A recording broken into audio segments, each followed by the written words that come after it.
Hindi lang po ang Pangulo ang may insertion sa budget. Pati po si Congressman Sandro Marcos, meron din pong pinapasok taon-taon. Noong 2023, may 9.636 billion pesos. Noong 2024, 20.174 billion pesos. At nitong 2025, 21.127 billion pesos. Lahat-lahat, ang kabuuan ay 50.938 billion pesos. At bawat taon po, sa tuwing dumarating ang BICAM budget process, lagi po may utos si Congressman Sandro na ipasok ang mga proyekto niya. Nalaman ko na lang sa mga contractor na galit siya sa akin noong pinag-uusapan na ang 2025 GAA budget. Ang sabi daw niya, ipatatagal ako at magpa-file ng maraming kaso laban sa akin. Kasi kulang ng 8 billion pesos yung insertion na gusto niyang ipasok.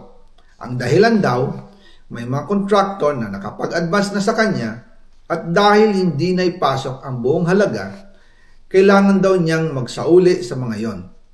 Para malinaw sa taong bayan, ilalabas ko po sa video na ito ang listahan ng mga proyekto na kasama sa mga insertions ni Congressman Sandro.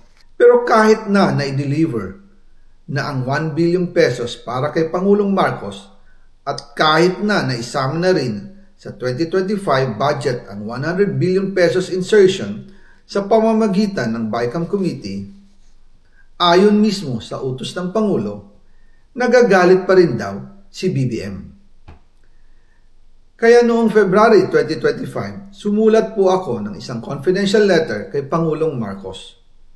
Doon ko ipinaliwanag na ginagawa ko lang ang mga utos niya tungkol sa mga insertions na sinasabi niyang hindi na raw niya makilala.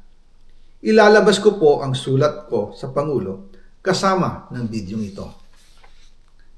Si Yusek Jojo Cadiz ang nag-ayos ng aming meeting noong March 2025 sa 1201 Aguado Street, tapat ng Malacanang, Gate 4. Pero sa halip na kumalma ang Pangulo, lalos lang siyang nagalit.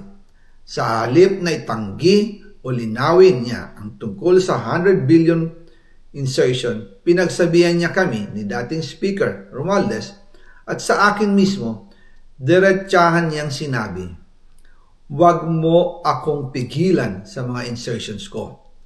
Huwag ka nang makialam sa budget."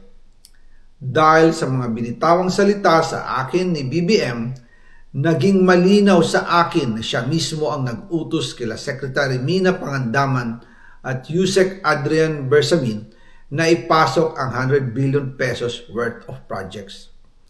Kaya kung hindi talaga totoo na galing sa Pangulo ang utos, bakit hindi niya agad tinanggal noon pa sina Secretary Mina Pangandaman at Undersecretary Adrian Bersamin nang pinaalam ko sa kanya ang 100 billion insertions sa pamamagitan ng sulat? Bakit ngayon lang nila pinag-resign kung kailan nalaman ng publiko ang tungkol dito? And also kinausap ako ni Yusek Jojo Cadiz at nagsabi na ipinapa-insert ng mga projects ang Pangulo na worth 50 billion pesos. And sinabi ko kay Yusek Jojo na meron ng instruction kay Secretary Mina Pangandaman at Yusek Adrian Bersamin about the 100 billion pesos insertion. And sabi niya, kakausapin niya ang Pangulo na kung pwede, doon na lang i-charge ang gusto niya ng 50 billion pesos na insertion. Ngunit ang sagot ng Pangulo, humingi ka ng bago or dagdag na insertions. Doon po nakita at naramdaman na hindi pwedeng sabihin ng Pangulo na wala siyang alam sa mga nangyayari. Kasi mismo siya ang nagbibigay ng utos. Ako mismo ang nakasaksi at nakausap ng mga taong direktang sangkot. Kaya hindi na pwedeng maghugas kamay at magturo na parang inosente. At kung titingnan ninyo ang 2026 budget, may panibago siyang 97 billion insertions.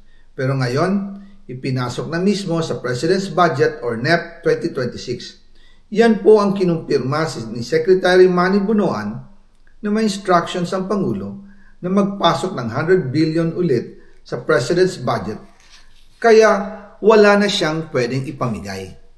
Ito ay nalaman ko noong May 2025 sa meeting namin kasama si dating Speaker Romualdez sa number 30 Tamarind Street, Forbes Park. Kaya nang nadiskubre ng House of Representatives ang insertion sa flood control sa 2026 budget, ibinilik namin ang DPWH NEP 2026 dahil mali na ito at panibagong flood control projects na naman.